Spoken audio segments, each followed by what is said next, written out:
पास next topic क्या है कि मेरे पास टॉपिक ये है कि मेरे पास यहाँ पे सेल्स है और मुझे सेल्स के बिहाफ पे ये सारे इंसेंटिव शो करने। इंसेंटिव का स्लैब कहता है कि 0 से 40 पे हुआ तो 500 देगा, अगर 41 से 60 हुआ तो 1000 दिया जाएगा, अगर 61 से hello good morning sir, mail कर चुका हूँ, अभिषेक मनीष दोनों आ गए, आप कैसे नहीं आए चेक कीजिए।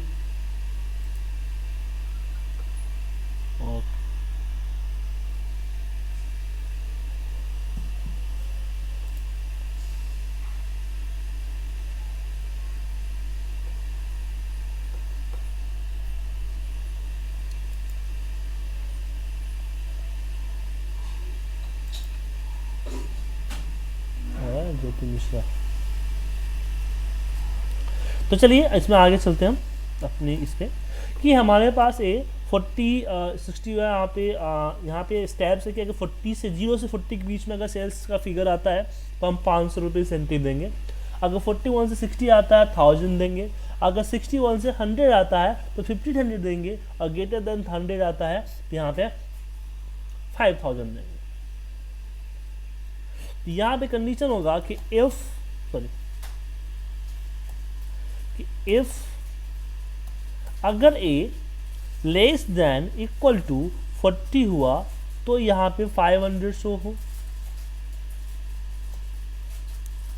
देन अगेन इफ अगर ए लेस देन इक्वल टू 60 हुआ तो यहाँ पे 1000 शो होगा, देन इफ अगर ए लेस देन इक्वल टू 100 हुआ तो यहाँ पे 1500 शो होगा, और फिर यहाँ पे इफ अगर ए ग्रेटर देन 100 हुआ तो यहाँ पे हम देंगे 5000। फिर ब्रैकेट को क्लोज करते हैं, या ब्रैकेट क्लोज करने की जरूरत नहीं है, ऑटोमेटिक ब्रैकेट आपका क्लोज कर देगा। एंटर मारिए, यस पे क्लिक कीजिए और नीचे ड्रैग कर दीजिए, ये आपके सारे इंसेंटिव शो कर देगा। ठीक है अभिषेक जी? जी सर।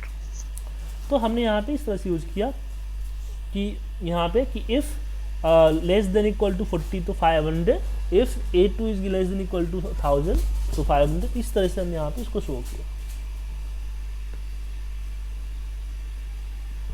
ठीक है, अगर बात करते हैं कि अगर किसी के पास 85 to 95 का सेल आता है तो उसको 800 का एक एडिशनल इंसेंटिव दिया जाएगा, लेकिन सिर्फ 85 से 95 वाले को ही मिलेगा, उससे ज़्यादा वाले को नहीं मिलेगा, या उससे कम वाले को नहीं मिलेगा। तो यहाँ पे हम इफ के साथ एंड यूज करेंगे कि इक्वल इफ इसके साथ ए एंड डी एंड, और फिर यहाँ पे लगाएंगे कि अगर ए ग्रेटर देन इक्वल टू होगा 85 और अगर ए लेस देन इक्वल टू होगा 95, ऐसा होने पे क्या हो, यहाँ पे 800 का इंसेंटिव आए वरना 0 आए, और एंटर प्रेस कर दीजिए। 0 आया क्योंकि 85 to 95 के बीच में था, यहाँ देखिए 90 है, यहाँ पे 86 है, इनको इंसेंटिव मिल गया। इस तरह से इसका यूज कर सकते हैं। तो इफ का हमने यूज कर दिया, अब एंड की बारी आती है, और हम एंड की बात सॉरी इसकी और कैसे यूज करेंगे। मान लीजिए कि एक डॉक्यूमेंटेशन हो रहा है, डॉक्यूमेंटेशन में आईडी प्रूफ के लिए बोला गया कि आपको पैन कार्ड देना है, आपको वोटर आई कार्ड देना है, आपको डीएल देना है, और आपको पासपोर्ट। इसमें से कोई एक देना है, सारे देने की जरूरत नहीं है, कोई एक देना है। ठीक है, सिर्फ एक आपको देने हैं।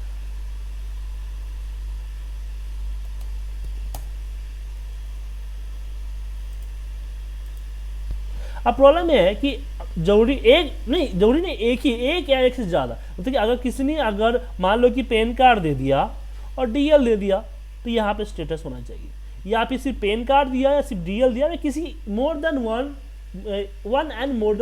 रिजल्ट आ सकते हैं।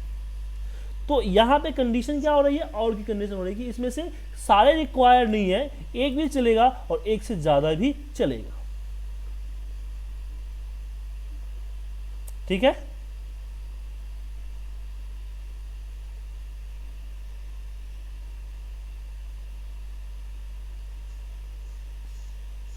डाउट? नहीं नहीं, आ नेस्टेड गया। इफ का यूज मींस सेम इफ के जैसे किया जाता है। क्या? नेस्टेड इफ का यूज स्पेसिफिकली किस चीज में किया जाता है?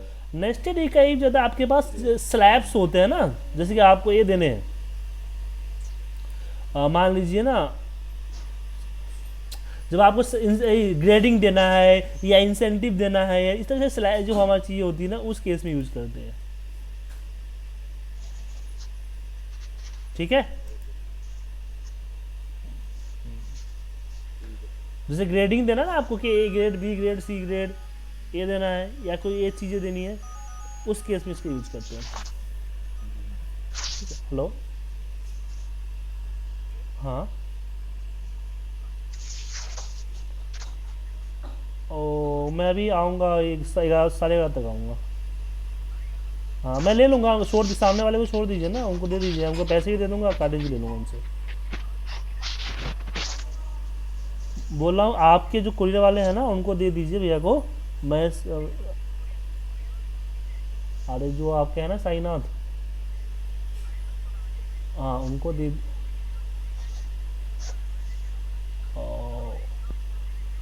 हाँ नीचे राहुल है यहाँ पे, और नीचे स्टेशनरी के मेरे नीचे, मेरे ऊपर जाके देखिए ना, वहाँ पे सामने जो मेरे बिल्डिंग, जो मेरे रूम के सामने वाला होगा, आशीष होगा, उनको भी दे दीजिएंगे चलेगा। हाँ आशीष होगा, उनको दे दीजिए, नहीं तो आटा चिक्की वाले को दे दीजिएगा आप।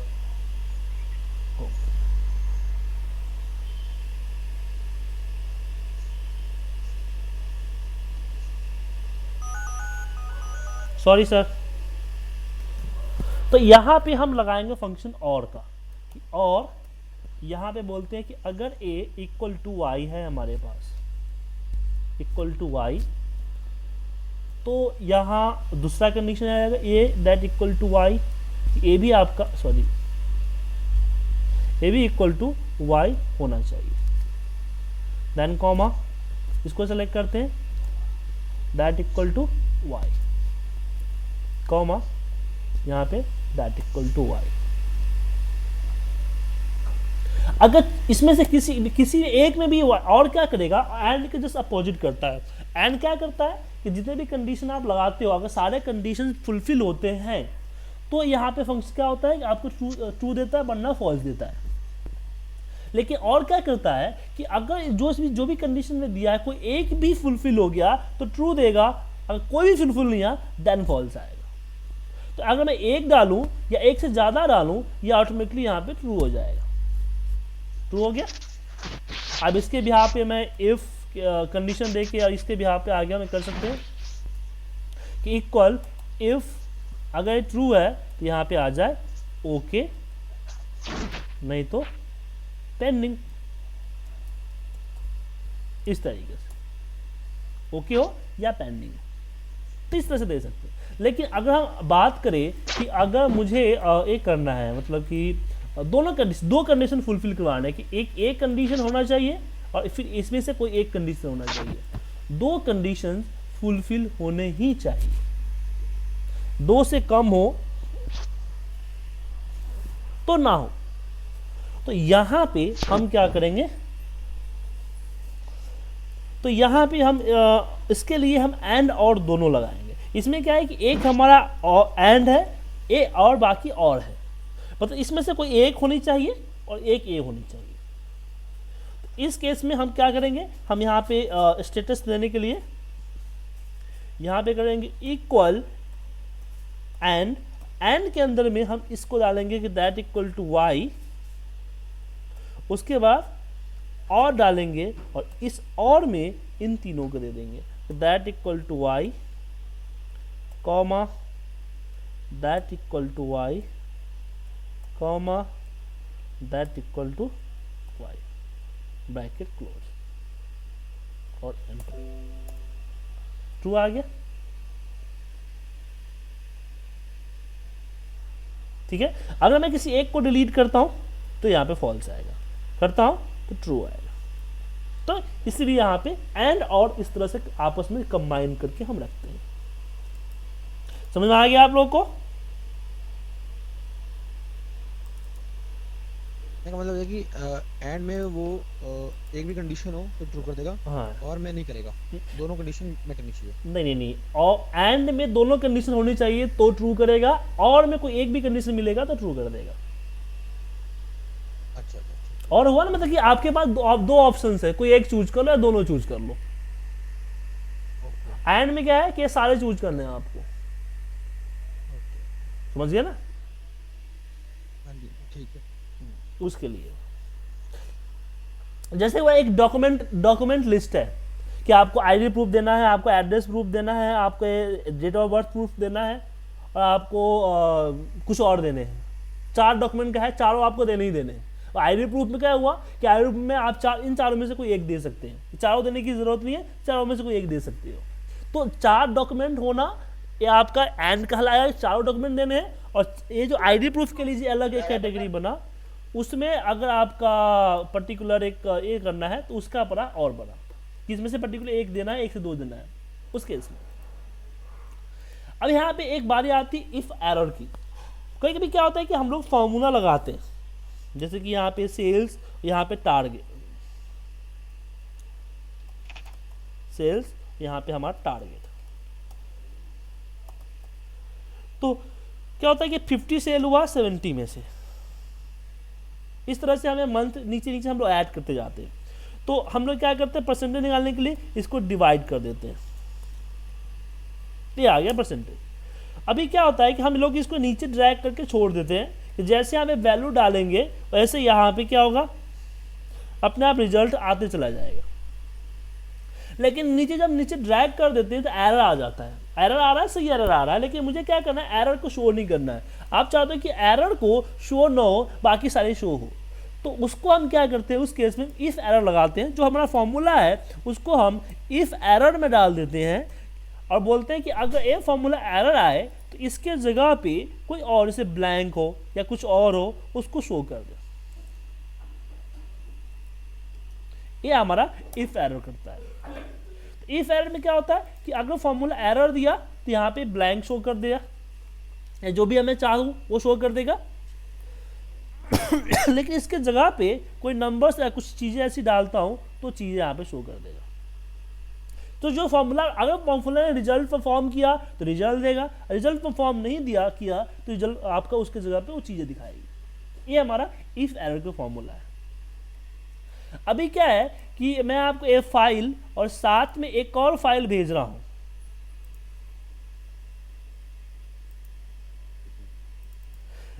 ये तो इफ है आपका, जस्ट इफ है वो जो मैं अभी यूज कर रहा था एग्जांपल्स, वो है।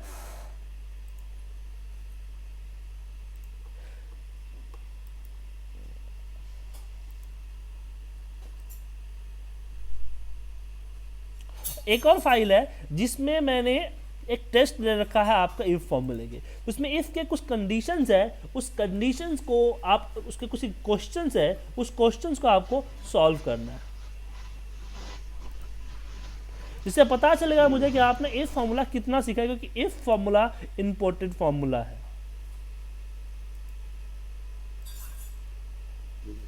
ठीक है ना, इफ फॉर्मूला काफी इंपॉर्टेंट फॉर्मूला है, इसलिए आप जो है ना उसको यूज कीजिएगा। तो मैं ये आपको सेंड कर दे रहा हूँ, ठीक है। और कल की क्लास में हम डेट एंड टाइम की फॉर्मूला के बारे में डिस्कस करेंगे कि डेट एंड टाइम फॉर्मूला किस तरीके से परफॉर्म करता है। ठीक है।